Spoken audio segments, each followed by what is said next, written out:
We felt we had the vaccine to poverty. Okay. And it would be irresponsible for us to hold that close to chest just for the tens of thousands of young people that we serve in Harlem, right?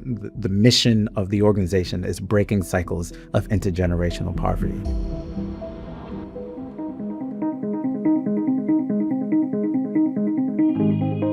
Hi, everyone. Welcome to The Context Window. My guest today is Kwame Owusu-Kesse. Kwame is the CEO of the Harlem Children's Zone, a nonprofit organization that provides comprehensive support to a 100-block area of central Harlem in New York City. The stated goal of the Harlem Children's Zone is to break the cycle of generational poverty for the thousands of children and families it serves. The Harlem Children's Zone was founded in 1990 by Geoffrey Canada, and by 2008, then presidential candidate Barack Obama had announced a plan to build on its success by replicating the model in 20 cities across the United States. The Harlem Children's Zone was also the inspiration for the well-known documentary film Waiting for Superman. Kwame took over from Geoffrey Canada in 2020. He shepherded the Harlem Children's Zone through this difficult period by turning it into a nationally focused service organization that extended its wraparound service approach to 6 cities. He now thinks of the Harlem Children's Zone as a national R&D lab for social services. Kwame is also a Harvard College graduate, and I think you're going to really enjoy hearing his inspiring personal story. We talk about leadership in fundamentally uncertain times, including how he thinks about the difficult decision to close and then reopen schools during the global pandemic, and also why he thinks the Harlem Children's Zone needs to move beyond education and focus on wealth building. As always, I'm really interested in your feedback, and you can email me at david@thecontextwindow.com. Enjoy the show. Kwame, thanks for being here. Appreciate it. Thanks for having me. Yeah, so you are a local kid. You were born in Worcester, Massachusetts. Worcester. Yeah. Worcester. It's about an hour from Harvard Yard for people who don't know. So when you showed up that first day in Harvard Yard as a freshman, did it feel familiar? Did it feel like home? Or That's a great question. Worcester's an hour away, but yet it felt like a whole completely different planet for me in many regards. I grew up in tough circumstances, and coming to campus, you feel it as soon as you step on Harvard Yard, the magnitude, the history, the legacy. And so you feel that weight.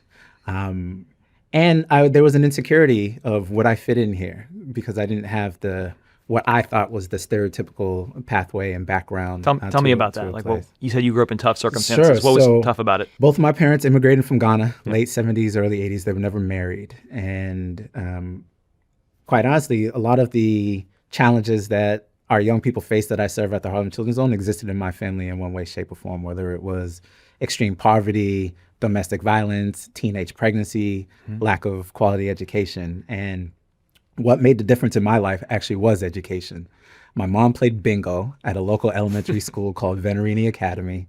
And because the nuns fell in love with her and my family story, they gave me a scholarship. The nuns loved me so much, they created this environment that had high quality academics, enrichments, and exposures, but I would say most importantly, surrounded me with adults who believed in my potential. Were you aware of that as a kid? Like, did you know that was you were being treated in that way, maybe lifted up, helped, or is it something was just part of the atmosphere? When I was young, no. It was just life. Yeah, right. Being surrounded by people who I care for, a great friend group. And as I got older, as a teenager, I became more aware of like the social markers of difference, right? Where I had my home community, where a lot of people were prioritizing survival, trying to get by, where my academic community, because of it being a private school, was completely different from my home life, different circumstances, different economic status. And so as you get into your teenage years and develop more, you start to become heightened to the differences there. A social awakening. Absolutely. Was there a particular moment that stands out when you realized, oh, I've got some challenges in my family or some things that make me different from the surrounding environment, something that you remember? There's no one particular moment other than, right, I had my mom, as a single mom, working 2 jobs as a housekeeper. So in many ways, I had to learn independence at a very young age, whether it is doing my chores, going to wash my clothes, setting up doctor's appointments, setting up bank accounts. But for me, I viewed that as like one of my superpowers, right? I never felt, even though I grew up in tough circumstances, that I was a poor kid per se, as opposed to I've been given an opportunity to navigate different circumstances that's going to help me become a better person. So when you got that acceptance letter, did you feel like, and you were going to go to Harvard, I'm sure it was a happy day in your family. I hope it was a happy day in your family. Did you feel like, oh, I'm going to get out? Was that the feeling, or was it, what were the emotions? A whole host of emotions. Yeah. When I got the acceptance letter, because I wasn't sure if I was going to go still. Okay. In many ways, I applied to Harvard to prove to myself that I could get in, but because I had these unjustified biases of what I thought a typical Harvard student would be, and that I wouldn't fit in, it was uncertain. And so it was mixed emotions of really excited about the opportunity, and what was weird was how folks reacted once they learned I got into Harvard. So I was a basketball player, and we were in basketball season, of course. And so folks didn't know, would I go play college basketball somewhere and where I was getting recruited. So it was a hot topic about where Kwame was going to school. And when you would see the look on people's faces when they're like, you got into Harvard, it was really special. But I think the tipping point for me is my mom has no idea what Harvard really meant. Really? Yes, because she wasn't well educated and that wasn't her thing, but she worked as a housekeeper at the local hospital. But when the doctors or nurses would ask, oh, where's Kwame going to school? And she would say in her accent, Harvard. And once they would decipher that she actually meant Harvard, seeing their faces light up, it filled my mom with the sense of joy of like, it's actually, look what we accomplished. And for me, I felt that there was a special power in that I couldn't let go. And so that also contributed to why I decided to go to Harvard, amongst other things as well. And you turned down some basketball opportunities to go to Harvard? Yes, I did. Okay. And you were a very good basketball player. You played in Rucker Park, did you not? I was okay. Okay, but I did play JV basketball at Harvard for 4 years. So you did? Okay. I was technically still a part of the basketball program. Okay, so you show up that day, and you sound like, I mean, you tell me you were younger then, but were you a leader? You sound like you were. Did you feel like you were a leader, like you were going to be a leader on campus when you showed up that first day? I don't think I came in saying like, I'm going to be a leader, but I've had a lot of opportunities just throughout my high school career and my campus career, I think, that helped forge my leadership. Yeah. And as I sit here today, I define leadership as the moment you take responsibility for others. Yeah. And with that in mind, I felt that I always had the confidence to step up if leadership opportunities presented itself, but I don't know if that's what I was searching for per se. That's interesting. You define leadership as the moment you take responsibility for others. And then you, previously when you talked about your childhood, it seemed like you were taking responsibility, maybe even you didn't realize it at the time, for your family at an early age, doing your chores, doing the things that often other kids might rely on their parents or other people to do, you were doing yourself. So do you think that made you a leader? Yeah, I think all of my life experiences has shaped me into the man I am today. And whether it is through the independence that I've had to develop in the home life, the different school leadership opportunities, whether it be captain of a basketball team or student leadership, all of that transitioned to me at Harvard. And I was blessed to have a number of leadership opportunities at Harvard. So 4-year captain on the basketball team.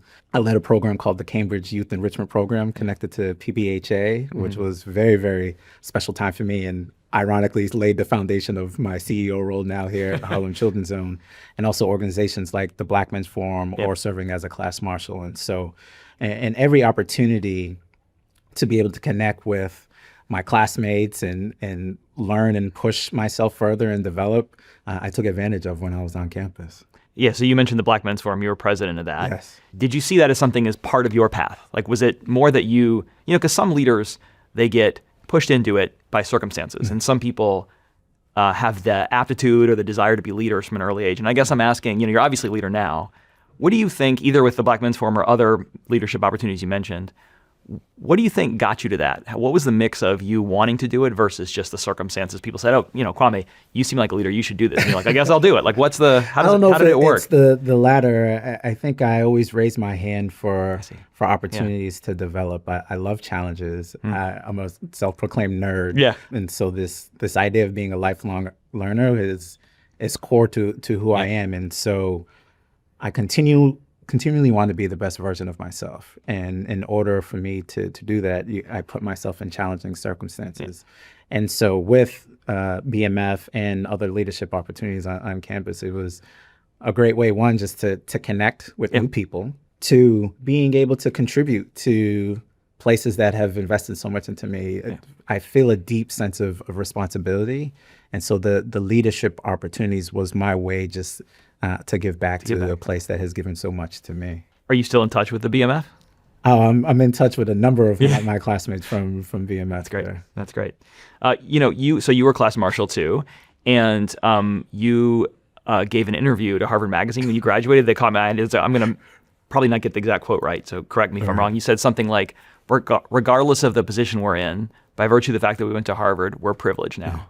So what did that mean to you, given where you grew up? Yeah, it's funny, given the circumstances in which I grew up. As soon as you step on the Harvard's campus, you're now a part of a community of privilege. Yep. And the way I think about it is, Harvard is so renowned, so many distinguished alumni. You automatically get bucketed with all of the great accomplishments. I could have been a D student, just terrible, not doing any extracurricular activities. But the outside world doesn't know that. Yeah. And so you are afforded a set of opportunities and pathways just by virtue of having the Harvard brand connected to you. So the question becomes, what is the responsibility that you have to be a good steward of that? And so that's what I meant by, in terms of coming to Harvard doesn't change how you were raised or where you come from, but it should change your perspective on the responsibility you have to make a positive impact on the world. It changes your perspective, but what I found interesting about the quote was it also changes others' perspectives of you. So the way I interpreted what you said, which is maybe wrong, is you were saying, look, and many of us have this feeling where we have this internal monologue of who we are and what we overcame. But then once you graduate from Harvard and you're the class marshal and you're the president of the Black Men's Forum, like that's what you are in most people's eyes. And so they will see you as privileged, even if in your own mind, you don't see yourself that way. I love that point, because there is, I think there's a way of thinking about how the outside world views you. Yeah. But what's special about Harvard is, from my perspective, the sense of empowerment of, despite all of now the negative stereotypes that would have been associated with someone like me, given my background, I have an opportunity to rewrite that narrative. Yeah. And I think that was fostered on Harvard's campus and put the wind in my sails that said there would be no blockages in me trying to achieve my dreams. And I don't know if that's naivete or what have you, but you're indoctrinated in that spirit of you can accomplish great things. You're surrounded by some of the brightest across the world. Yeah. And that has a significant impact of how you see yourself and what's possible. And that's a privilege within itself. The fact that you recognize that you're seen differently than how you perceive yourself, I think also it seems like from your demeanor, your persona has affected the way you deal with others and the way you, in some ways, have progressed. And what I mean by that is, it would be easy for somebody who overcame the hardships that you overcame to have a chip on their shoulder. I'm here with other people and they didn't have to do what I had to do, but I don't detect any of that in you. And I wonder if that quote that I read is indicative of a mindset of, well, now I'm privileged too, and I have to behave as though I am, regardless of Absolutely. where I came from. And I think part of my perspective on this is, you'll never hear me say that I'm a self-made man. I had a community of support at every stage of my life. Yeah. And the challenges of the individuals who poured into me doesn't define the quality of love and care in which I was developed in. And so the sense of responsibility was just germane to who I am in my approach. And while I appreciate some of the accomplishments that I've been able to have being recognized as exceptional, I refuse to be viewed as the exception to the rule. And so I have a responsibility, again, to be able to shift mental models about there's excellence comes in a lot of different forms. We often judge people without understanding the context in which they have to navigate. And if my story, if how I show up in spaces can incrementally shift a worldview or perspective, that's a win. It really does sound like you don't have a chip on your shoulder, but I wonder how much it is. Do you ever suppress it? Do you ever feel like there are some things that I had to overcome, or some experiences I had, or some prejudices or biases I faced that other people didn't? And do you ever have a negative feeling about that and have to suppress it because you know it's not working for you, or is this just part of who you are? Because you seem like you are filled with gratitude, and I admire that. And I'm wondering, how much of that is a discipline on your part to have developed that versus just something about you? I'm very comfortable in my skin. Yeah. And that's how I navigate the world. And so I'm confident in my abilities. I'm also open about my insecurities and vulnerabilities. That's just who we are. And I don't want to say that it was always like that from day one. I think I've grown into this, particularly as you make your mistakes and challenges, or surround yourself with people who will hold up the mirror to you about how you're coming across. But to me, it's just really important just to be a good person. And I've been in environments and I've had the opportunity to be blessed with such fantastic friends where that was the spirit of how can I help? How can we relate to one another? How do we push each other to the highest levels of excellence? But you're no better than anyone else. It's just you have been afforded now a set of opportunities, both that you worked hard for and now, given the environments that you're in, that you're blessed with, what are you going to do with those opportunities? So you're just a very positive, grateful person. Oh, I very think much so. That's wonderful, you know? Very much so. All right, so I want to ask you about, so you graduated from Harvard. Yes, sir. And then your first job was at Morgan Stanley. You were in investment banking. This is a well-trodden path for Harvard college students. Indeed. Yeah, and so tell me a little bit about your mindset going into that job. Was it, what were you thinking? Did you think you would like it? Was it what you expected? And here's the honest truth. So I really didn't know what to expect. Yeah. Part of the reason why I decided to do investment banking was my friends were doing it. Right? Just like any 21-year-old would do, was like, where are my friends going? Yeah. And so in some instances, I viewed it as like paid business school. I would learn the fundamentals of finance, business excellence, work in difficult environments, and make money. Right? Yeah. I don't want to deny that was a significant factor, particularly, again, given my family background, to be able to have some resources to change the trajectory of my family. So I think those factors led to the decision to join Wall Street. Did you think of it at the time?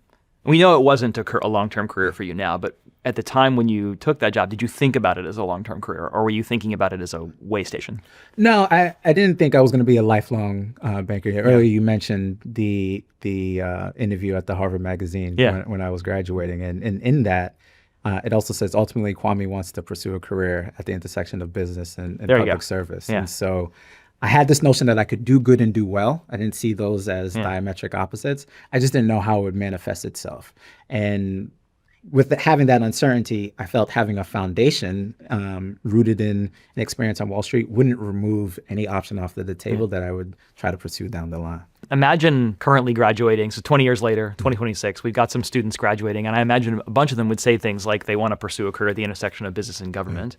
So knowing that, would you recommend to them to take a job in investment banking at Morgan Stanley for a few years like you did, or not?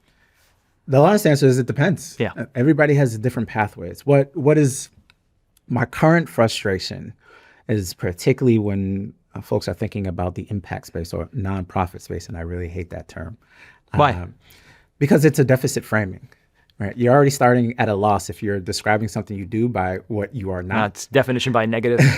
And like in my experience, people think, okay, your organization's broken, you are personally broke, right? Yeah. So what I want to share with students is you don't have to take a vow of poverty to fight poverty. Yeah. And the pursuit of purpose doesn't lower the standards of performance or excellence. And so there are tons of opportunities where you can build a meaningful skill set, whether it is about strategic planning, consulting, financial management, different types of analyses that you can get across sectors.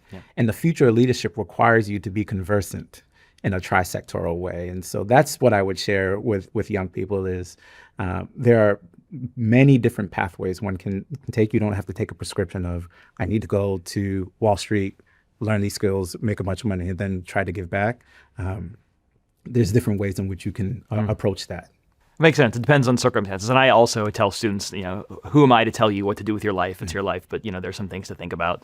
It was an interesting period to be there, right? So you were there right before, maybe right at the beginning of the financial crisis. So this was 2006, 2007, 2008. Yeah. So kind of, not quite yet the popping of the real estate bubble, but the imminent popping of it. So what was it like to be at Morgan Stanley right at that moment?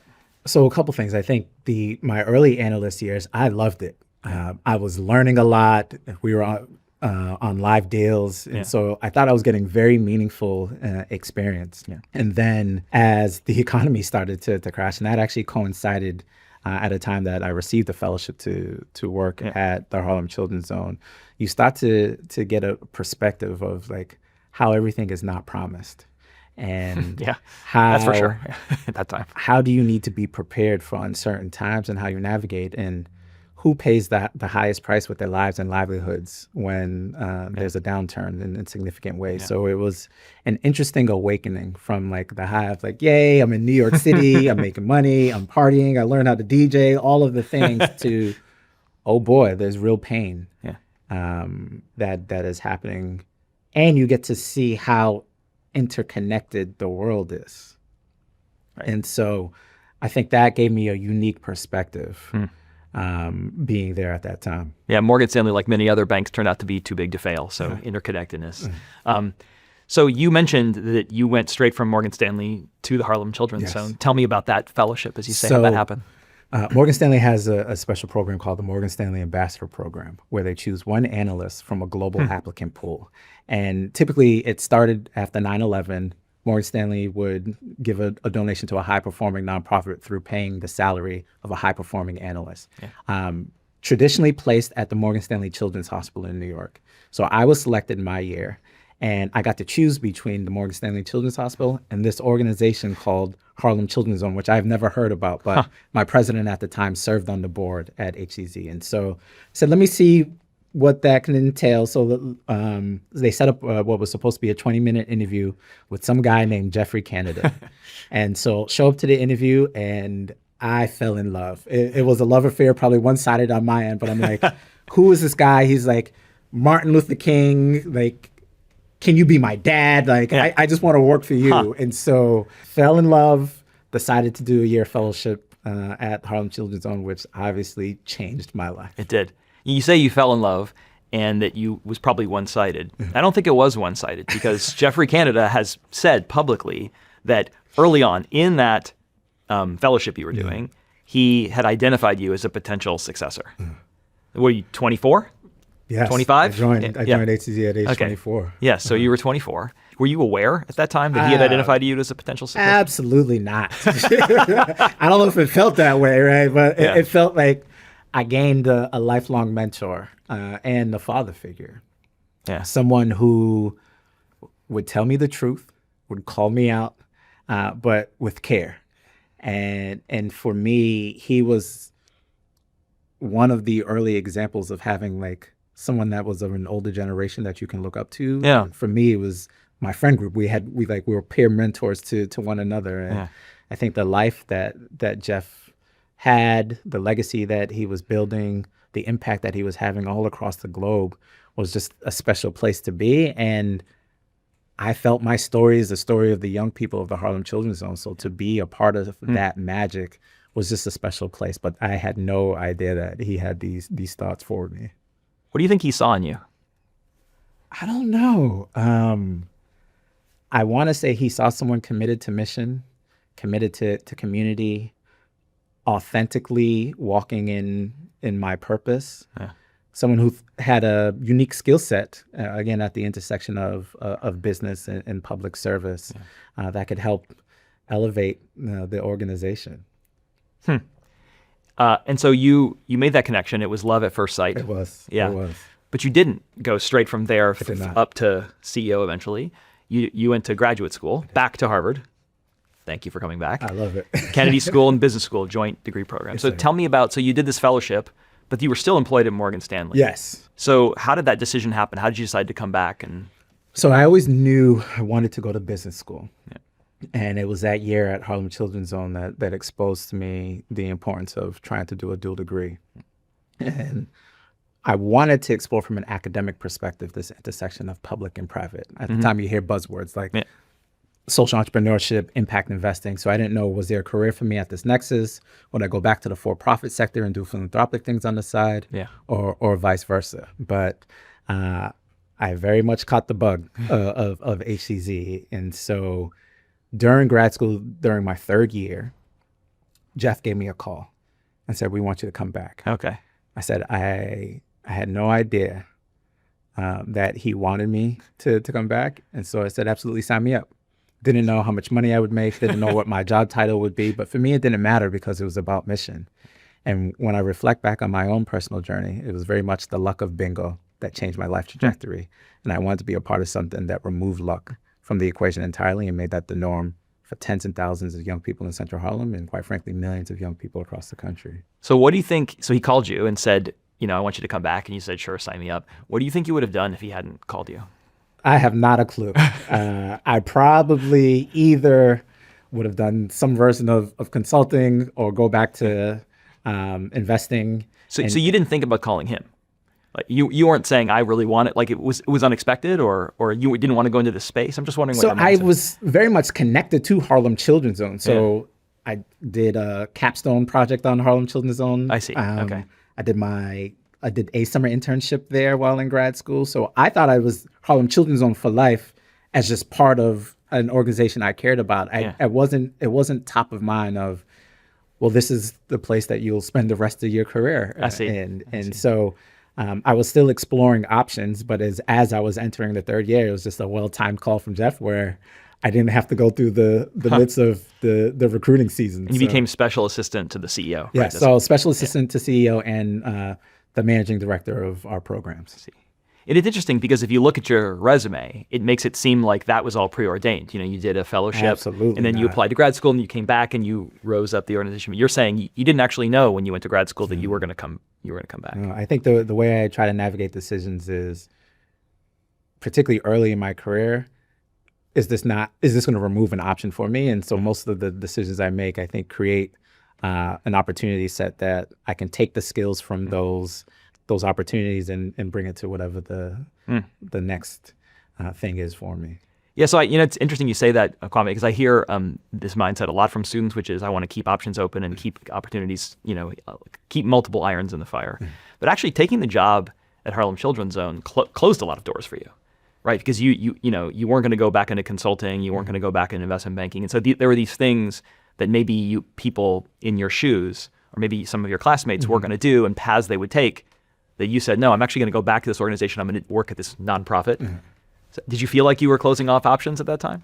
I did not, and I still don't think that is the case if anybody was choosing that. I had the experience at Harlem Children's Zone where culturally, business excellence-wise, it felt very much like my time at Morgan Stanley. It's just a different product and a mission that I felt deeply connected to on just a personal level. And so for me, I still thought if I were to choose another option early in my career after spending some time at the Harlem Children's Zone, I was going to be well prepared for that. I see. Now, that doesn't mean it was going to be an easy pathway, but the skills that I've gained, whether it was from leadership, analysis, because I was still doing a lot of the financial work, getting exposure to a fantastic board that are some of the titans of industry on Wall Street and otherwise, it was a different type of skill set that happened at an expedited time frame. So I would argue that I was even better prepared for some opportunities. That's probably right. I just ask because I perceive that a lot of students feel like in some ways, the financially sound or sound move from a career perspective is to keep options open, but they often are most happy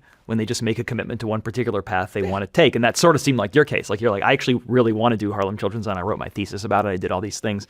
And so I wondered if actually the giving up of some options was part of what made you so excited to do it. There's a freeing aspect of that. Right? There's insecurities that come up where you're seeing everybody taking high compensated jobs and things like, okay, what's the opportunity cost? But I was laser focused on you can do good and do well.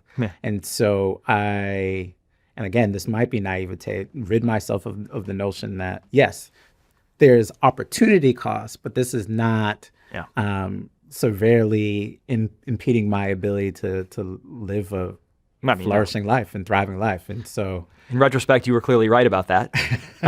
Did you know, so you came back in 2012? Yes. Okay, and you became CEO less than a decade later. Yes. Did you think when you came back that CEO of the Harlem Children's Zone might be a possibility? It wasn't top of mind. Obviously, when you're in an organization, you think about, can this be a long-term place for me? And I said, yes, I felt that I could have my entire career at the Harlem Children's Zone.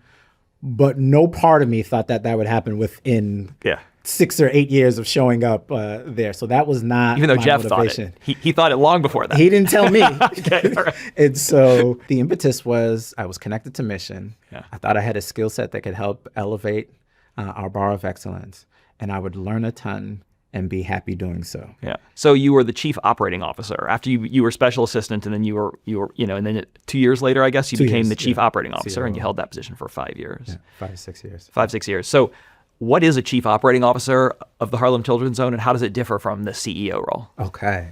So the COO role is more internal focused. Yeah. And so during my tenure, I still had responsibility for all of the programs, but also thinking about long-term sustainability of the organization. So whether it is the financial model and any cost-cutting efforts or building with efficiency, redesign of programs. Because of my finance background, leaned in heavily with a lot of the financial modeling with our CFO and finance team, all the while getting different exposures to different parts of the organization. As I think about it, I could see myself now being prepared for a CEO role, whether it was joining in a lot of the fundraising conversations and the taking of the notes and having the special debriefs, whether it's with Jeff or our CEO at that time, Ann Williams Isom. And so very much internally focused.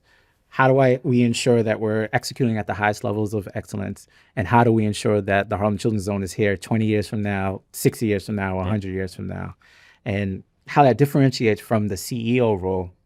As the CEO has both still oversight of internal operations, but also externally focused. And so making sure that we're articulating the vision for the future, driving us to the cutting edge of innovation, understanding the evolving context of the challenges that our young people and families are facing, significant fundraising, being a spokesperson, not only just for the work happening at Harlem Children's Zone, but helping to elevate the field writ large. Yeah. So what I hear you saying is COO was how you learned the guts of the business, Absolutely. like of the organization, and how to make the trains run on time, how to make everything work. And you probably needed that knowledge to be a good without a CEO so that you could, kind of keep an eye on all those things while also being the public face of the organization. Without a doubt. It's funny. I had a colleague joke that sometimes he forgets that I was a CEO because I'm in the weeds in a lot of different things. And having deep knowledge of the inner workings of the organization absolutely proves beneficial to you as a CEO. So you know the right questions to ask. Because part of the challenge of leadership, particularly when you hold positions of power, is people tell you what they think you want to hear. And you can fall victim of being in an echo chamber the further away you are from the ground. Yes. So it's important to have that, to be anchored in that COO experience so you know the right questions to ask and be able to decipher when you may not You're be being getting sold a a bill full of picture. goods. Yeah. Okay, so you took over as CEO on July 1st, 2020. This was Technically as CEO, but the transition was announced as CEO-elect in 2019. so then you're basically doing the job. Once they announce it, that's it. When the pandemic hit, it was like go time in that March. So Yeah. And that's a tough time to take over any organization, but maybe especially the Harlem Children's Zone, right? Because New York City was one of the hardest hit areas of the country by the coronavirus pandemic. And then within New York City, Harlem was one of the hardest hit neighborhoods. And so this is really the center of a lot of pain and suffering. How do you think, obviously you had to deal with that from day one in Harlem, running this organization. How do you think that affected your leadership style or your approach to leadership, having to jump straight into that? I think it was one of the most pivotal elements of the leader of who I am today. To be thrown in the middle of the pandemic with great uncertainty. What was a benefit was because it was announced that October or November that I was being CEO, I was able to do what is typically done when the transition is official, the first 100 days. So the creating of the strategic plan, socializing with key stakeholders, laying out a vision for the future so that when March hit, we were already prepared and had that. So that was actually quite critical and an important lesson about having a plan so that you are ready, so you can adapt as opposed to just navigating uncertain times. A couple key lessons that I learned through that period. One is how to make decisions in uncertain times. You're not going to have all information, and the importance of timely reaction. Two, the importance of asking for help. not only was I ascending into the CEO role, right? My executive team, half the team was new to executive roles or new to the organization. And then there was this question about what is the fundamental nature of the work is shifting. So how are we going to show up for our communities in this time with putting yourself at risk? It's not like we knew what the latest science was at that time. And so, but the importance of showing up for the community and being transparent and vulnerable, active in communication, and being really creative in the problem solving. And another crystallizing point for me is, as we were sitting in the epicenter of the pandemic, I knew there's Harlems all across the country. And in times of crisis, the most marginalized among us pay the highest price with their lives and livelihoods. And so I knew we had to develop something to be able to address the here and now in Harlem, but that was replicable and scalable across the nation, which led us to lead a national impact effort for COVID response, where we ended up raising $54 million for Harlem and 6 other cities, and impacted the lives of over 250,000 people. And it was that experience that I think now has shaped my CEO role of, when I think about Harlem, that's just R&D for me for the field, that I have a responsibility for America's children. And so you, as you mentioned, you kind of stood up this recovery effort, this model based on the Harlem Children's Zone model of kind of neighborhoods, and not just, sort of integrated model, cash assistance, healthcare, all kinds of integrated supports for communities. And then you helped roll it out to half a dozen cities, more or less. And now you're talking about that as something you guys are leaning into now as a national model.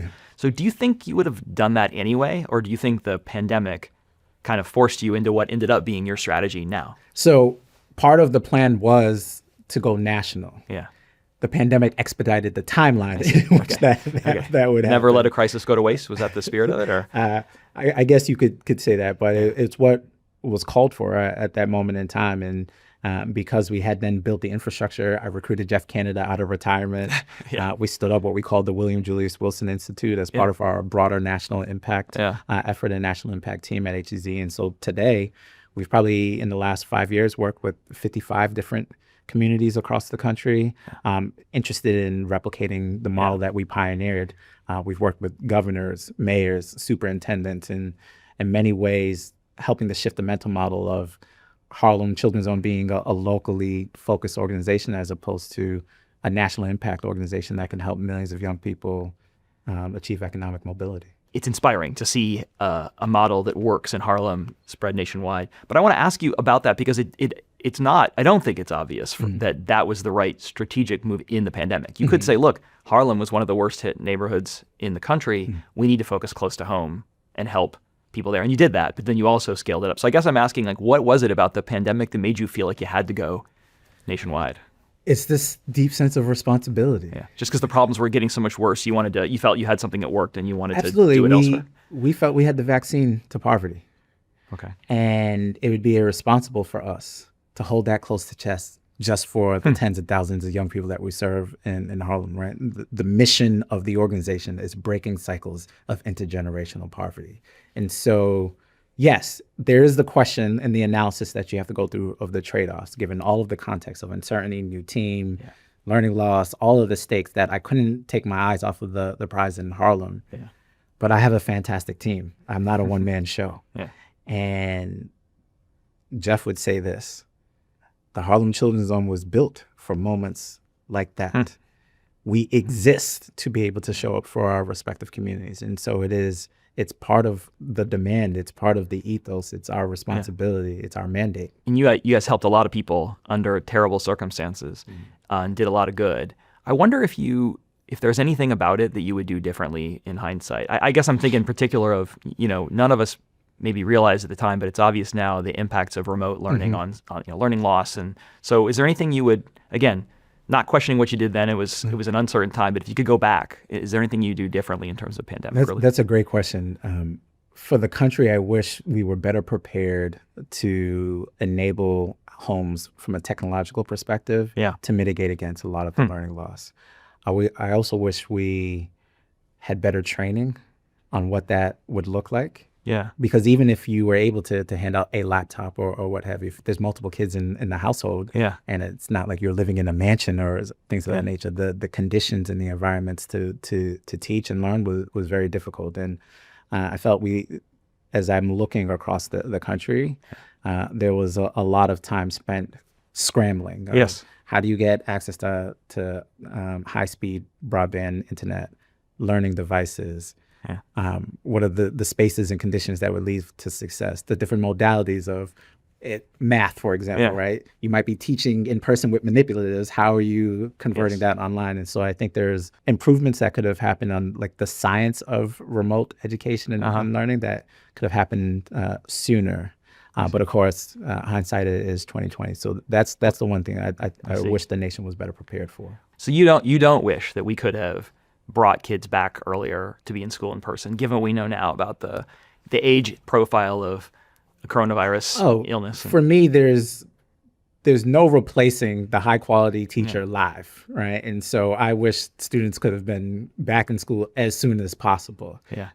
But again, this is a hindsight being 2020 Of course, yeah, type yeah. of thing. But my preference is always going to be have a high quality teacher in front of a young person, and how do you leverage technology as a tool to enhance education, but not have an over reliance and over dependence on it.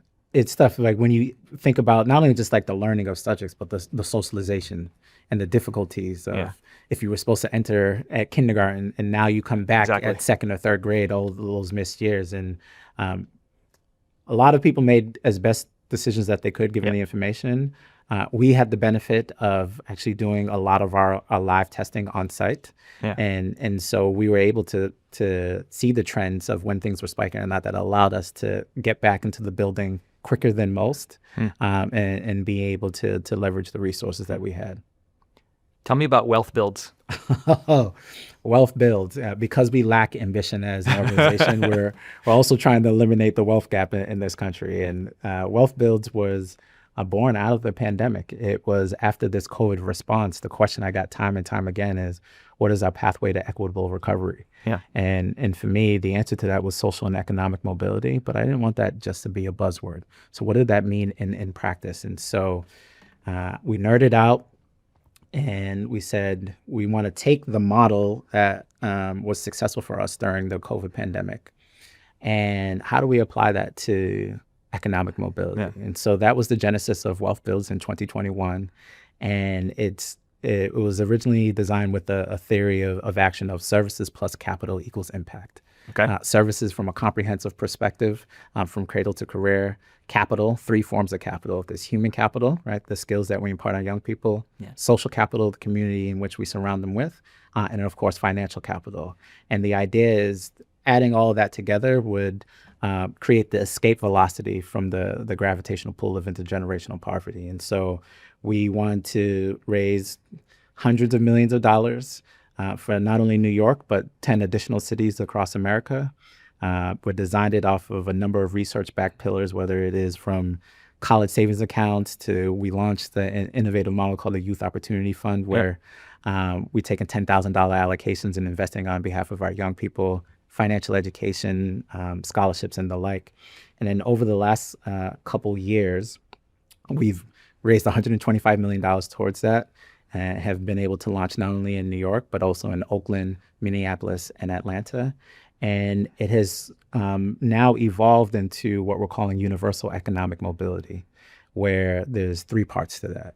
Every child should have access to what we call a child capital stack of assets. So think about like a portfolio, Okay. Whether it's 529 accounts, 530A accounts, baby bonds, youth opportunity funds, scholarships. They need access to high quality financial education. Yeah. And it's built on top of our cradle to career infrastructure. And for us, we've graduated over 2,000 young people from college since I've been at the Harlem Children's Zone. I currently have 1,000 enrolled. What the pandemic revealed to me is that despite having access to high quality education, enrichment, resources, our young people are one emergency away from financial ruin. And so to really live out this mission of breaking cycles of intergenerational poverty, you have to put them in opportunities and equip them with the skills to build meaningful wealth. Tell me a little bit about the focus on wealth. So if I don't want to overread, but I think a lot of Harlem Children's Zone and many other organizations have traditionally focused a lot on education as a means to achieving opportunity. And the promise of that is a college education gives you access to a better job with a family-sustaining income that puts you on the path to the middle class and the upper middle class and all that. So you could think of that as closing the income gap. You chose the word wealth. So why wealth and not income? And is this a focus away from education or in addition to education? How do you think about it? So let's take a step back. You said you have children, right? I do. 2 daughters? Yes, 2 daughters, just like you. Just Mine like are a little me. older, so I can tell the future for you if you want. So when you think about your girls, you as a parent, Yeah. you know that there isn't anything you want to do to make sure that they can transition to successful, Of course. healthy, and independent adulthood. Not that they need my help at this point. Right. Yeah. And there's not one silver bullet approach that you have like, oh, if I put them in a good school, they're set for life. Yeah. You're worried about who are their friends? Are they healthy? Are they happy? Can they advocate for themselves? What type of exposures I'm giving to you? Yeah. So it's this idea of weaving a net of services so tightly so that no one can fall through the cracks. That's our lived experience. That's what we intuit. That's how we operate. Now the science is also caught up to that. And from our perspective at the Harlem Children's Zone, we have a term that we say the social determinants of thriving. So similar to like social determinants, there's a basket of social factors that have everything to do with the future prospects of success for a young person. And so whether you're looking at the cost of thriving index, the social determinants of health, Maslow hierarchy needs, it's the same basket of access to quality education, access to quality health care, transportation, quality food, social capital, family structure. There's a continuum of factors that contribute to a young person's success, not just one. We do think education is a critical element of that, but for far too long, I think that's one of the most expensive myths, that education alone can create a sustained pathway to economic mobility. So this idea of wealth is making sure that we understand all of those social determinants of thriving, and that we're making meaningful investments that allow us to take holistic approaches. And so it is education, it is healthcare, and it is what do you wealth. Makes sense. What do you think about as the difference between a focus on wealth versus a focus on income? Sure. I think income can come and go in many ways. Yeah. And there's a lot of folks that are living paycheck to paycheck.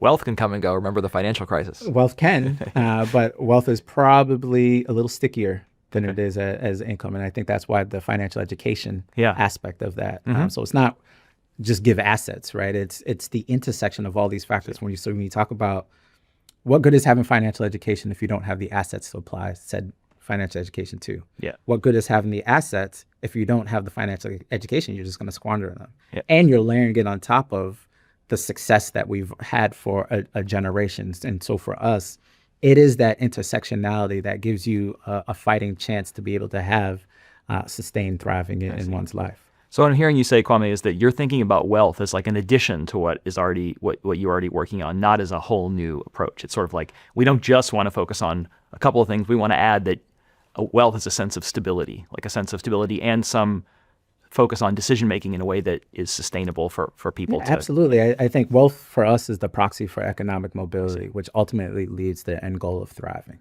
Okay. Right? We don't want people just sustaining. We want young people to be able to thrive. Yeah. What are your goals for building wealth among the participants in the Harlem Children's Zone? Like if you were to pick a metric that you could hit 10 years from now that says, okay, we made some progress on closing wealth gaps, what would that be? I don't think there's one silver bullet. Right. I think there's a number of different things. It's one, how much assets do you have at age 25, 30, 35? Do you have meaningful connection to employment that's paying you a thriving wage? Do you have a sense of financial health that you can withstand the exogenous shocks that may happen, whether it's a global recession or pandemic or what have you?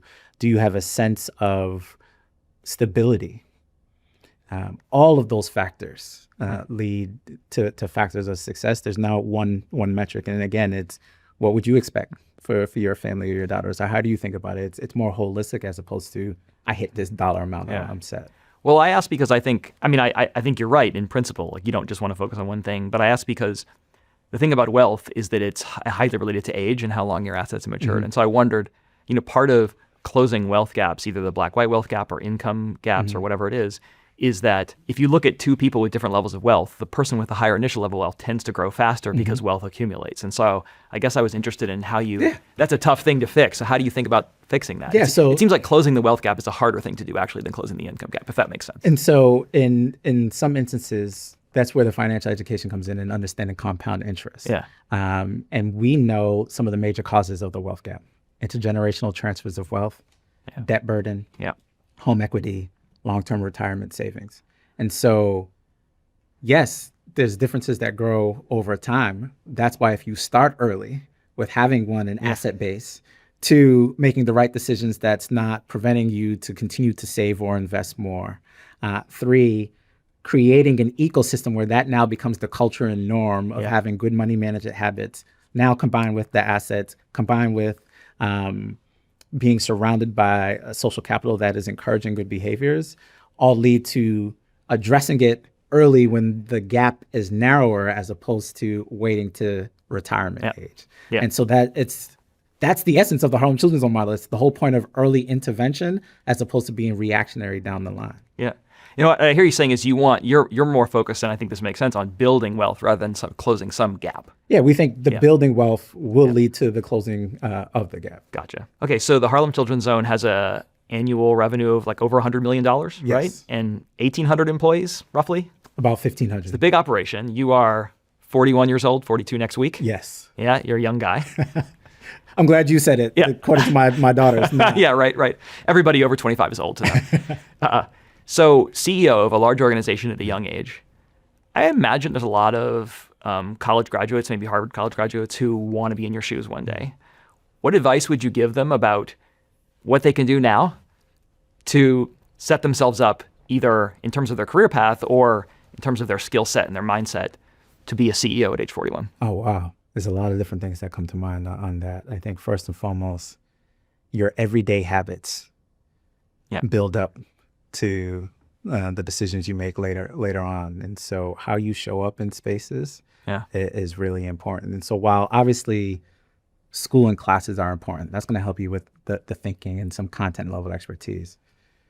But I think the greatest preparation for me was how I was navigating campus life, particularly via extracurriculars and my friend groups.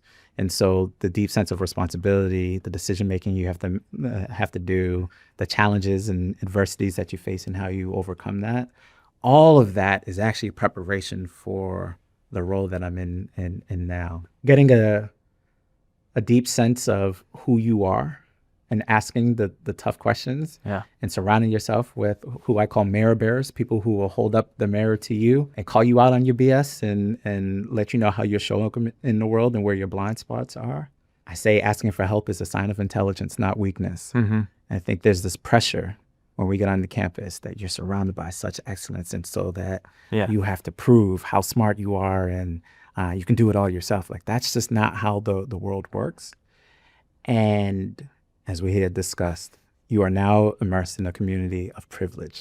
No matter what your circumstances were, you have a responsibility to steward that in a way, not only for the benefit of yourself and others, but for the community writ large. I imagine some young people might be hearing this and saying, okay, all that's true, but also you probably were on the grind for a long time, right? So how did you probably worked pretty hard to get to this point. Oh, yeah. So what's your routine? Like, how many hours a week were you working when you first came back to Harlem Children's Zone after graduate school? Oh, man. They had to kick me out of the building. Okay. So I was probably coming into the office at 8 and leaving at 10:30 at night. But it doesn't stop when you go home. Like, I love this. So like, there's no fast forwarding to leadership. Like, you have to put the work in. The benefit is my early career, I was working 80 to 100 hour weeks in finance. And so I was never afraid of working hard because I understood I had a purpose and I was growing and I was developing. And so there's no shortcuts to this. That was before you had children. That is before I had still working children. 80 to 100 hours a week now that you have 2 daughters? It's funny. I said I have 3 goals in life. I want to be a great husband, I want to be a great father, and I want to be a great leader. In that order? depending on if my girls are watching or my wife's watching. It might flip flop. Yeah. But the reality is, an honest answer is it's tough being that all at the same time. So it's about the negotiation. And so, do I have some 80, 100-hour weeks? Yes. It can't be all of the weeks. My wife and we're true partners, and she's a CEO herself as an entrepreneur. And so navigating a household of dual CEOs, both of us want to be very present parents. So we do drop off and pick up together every day. Yeah. My girls are now entering the season of a lot of extracurriculars. So you have swim and gymnastics and track and ballet and hip hop dance. And I want to be all a part of it because I knew what that was like not having that growing up. And so for me, beyond any personal or professional pursuits, like being a great father and a husband is like top for me. How did you think about the decision to have children, given that you were both, maybe you weren't both CEOs then, but you were thinking about that track? Was that something you talked about as a couple? Was it something you made sacrifices for in advance? How did you? We always knew we wanted to build a family. I think we went in naively like, we're going to have a big family. We're going to have 5 kids. And then you had one like, oh, hold up. Yeah, have one first and see how it goes. I got to return this back to the stork. Like, wait a minute. No one told me that this is what it entailed. And there is no greater gift than being a father. And I love both of my girls. We call them chocolate muffin and chocolate cupcake. They are truly the light of my life, but they are also the reason why I'm gray on this stage right now. So, but did you think about having kids as a possible step off the track, a possible compromise? Was it just, we're going to find a way to do it all, and then you discovered you couldn't? Or what was your mindset? It never crossed my mind as that this would impede the prospective journeys that we're on. And you should ask my wife. She will share her perspective. But I knew I wanted to be a present father. Yeah. And I knew it was one of the goals that I had in terms of legacy, in terms of being able to build a family that is able to do well for themselves and also contribute to the world in a meaningful way. And so, quite frankly, we were going to do whatever we needed to do to make sure that we create the world that is sustainable for us, that allows us to raise healthy kids and also have the impact on the world that we want to have. So I'd ask you a couple more questions about the Harlem Children's Zone. So I'm curious what you think. I know that the model is an integrated model with lots of different components that all work together. I'm curious what you think about which of the components are most important. And as I'm sure you're aware, there's some research on this question. So Will Dobie and Roland Fryer wrote a paper studying the Harlem Children's Zone that found incredible impacts of the school, just like life-changing impacts for students. And it was rightly celebrated around the country. But one of the parts of their paper was they said, look, we couldn't find any independent effect of the neighborhood interventions beyond the school. So their thesis was kind of like, there's a huge impact, but it's mostly driven through schools. Do you think that's right? Do you think they're wrong? What's your and what implications, if any, does it have for the model? So the unsatisfactory response to your question is, my answer is it's all of the above. That's important. And Fryer is a good buddy, and we joke and battle about this all the time. So he disagrees with you. His findings focus primarily on the schools, and I don't think that's the full picture. What's easy to measure is not the only things that matter. And we've also seen the latest science when you're talking about Chetty in terms of within a 0.6 mile radius where a child is raised and brought had everything to do with their future prospects of success. So this is not a schools versus neighborhoods type of debate. It is about how neighborhoods help empower schools, particularly given the context of the social determinants of thriving. And so all of that sounds great and is jargony and science. Fundamentally, you have 2 daughters, I have 2 daughters. Is just one thing going to create the opportunity set for them? Are they involved in extracurricular activities? Do you have a whole host of wraparound services that you and your community provide?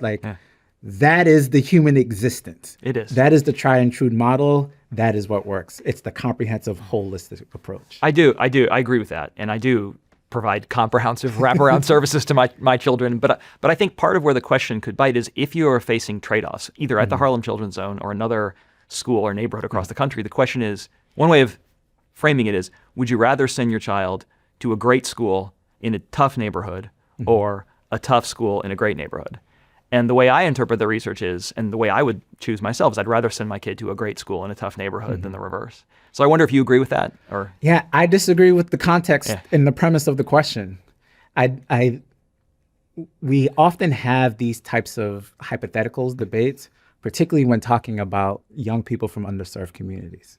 We don't have that debate with children of middle class or from privileged communities. Yeah. And so I believe the neighborhood is the unit of change.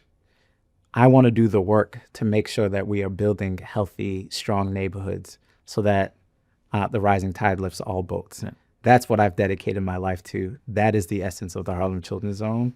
And we're seeing this happening all across the country. Yeah, fair enough. I also want to ask you about, as you know, the Harlem Children's Zone was a very widely celebrated model, as we talked about. And in fact, it was so well covered and so positively viewed that President Obama was a big fan of it and passed up, when he became president in the early 2010s, launched with partners this Promise Neighborhoods initiative. And the evaluations happened over the next few years. So what did you learn from those evaluations that informed your work today? Yeah, one, excellence is all across the country and it takes different forms. So I'll give you an example. One of the organizations that we're working in Minneapolis with Wealth Builds was one of the original Promise neighborhoods. Okay. And so the learning from that is this is not just you can give someone a grant and think you're set for perpetuity. There's going to be the constant need of opening up the vault, how to navigate the challenges, navigating in evolving contexts with heightened challenges that are being thrown left and right.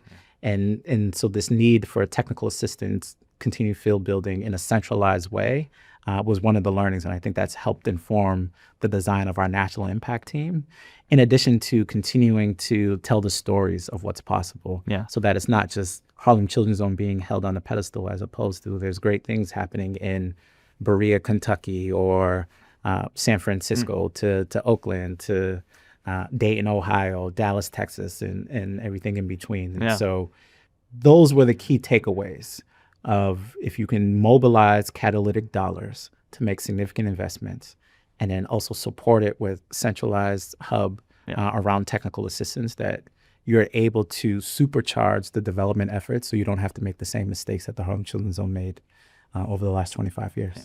So Geoffrey Canada is a father figure to you. He is. As you said, and the founder and former CEO of the Harlem Children's Zone.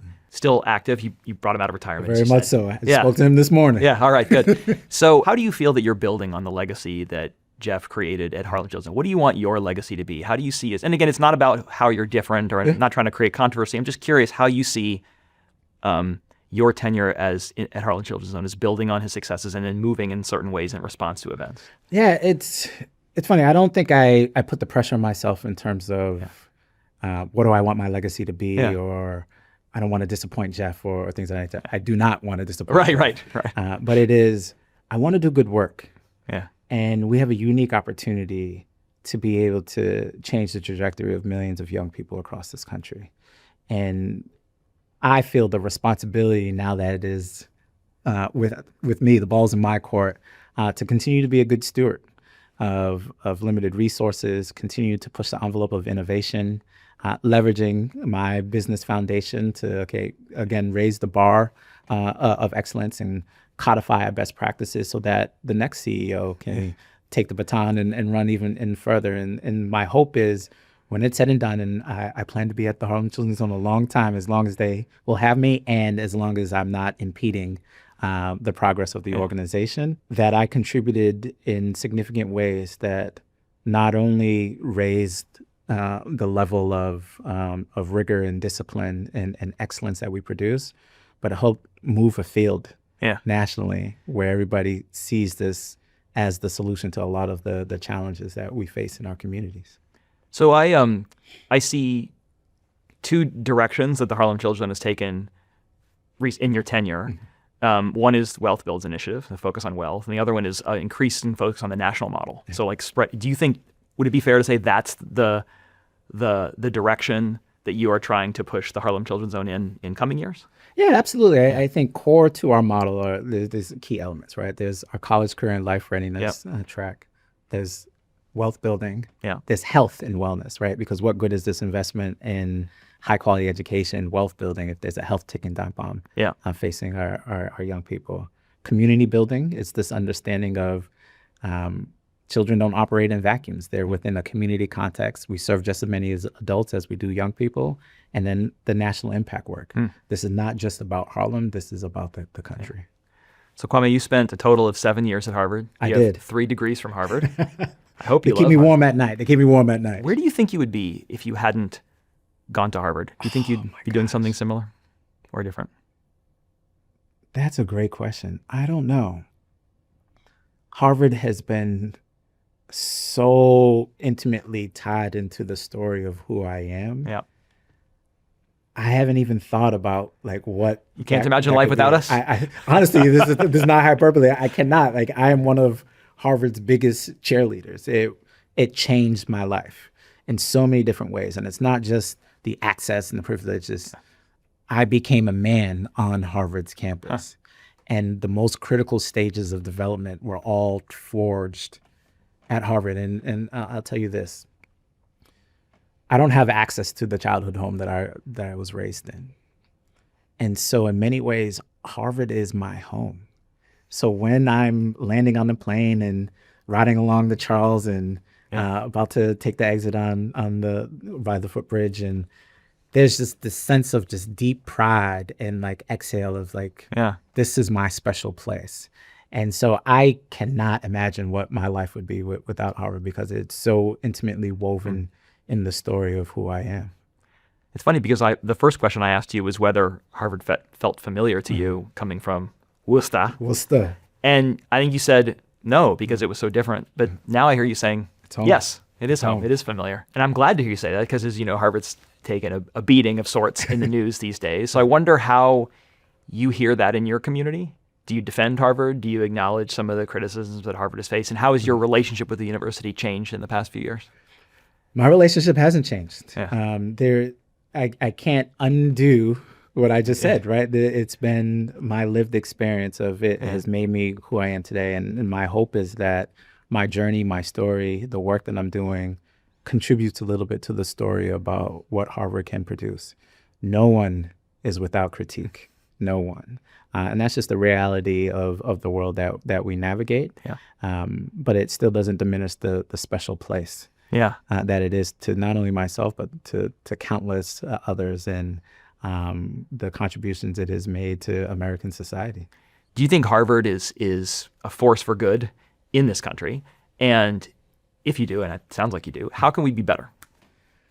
Harvard has a unique leadership role in this country. What it means, not only in the education space, but just in terms of what does it mean to be a citizen here? And it needs to take its responsibility quite seriously. And it shapes not only America, it shapes the globe, right? Part of what I loved about my experience was everybody from across the world that I've been able to interact and what it represents. Or even when I travel internationally and people learn that I went to Harvard, it means something.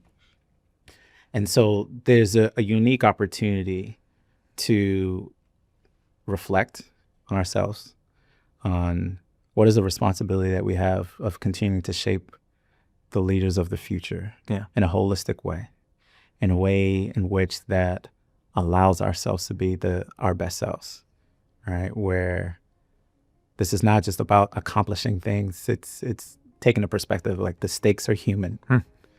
And we have a responsibility to make sure that we are contributing to society in ways in which that it can continue to flourish and thrive. And what better institution than Harvard to be able to take a leadership role in making that a reality. Kwame, thank you so much for your time. It was great to be here with you. David, really appreciate it. Thanks. Thank you.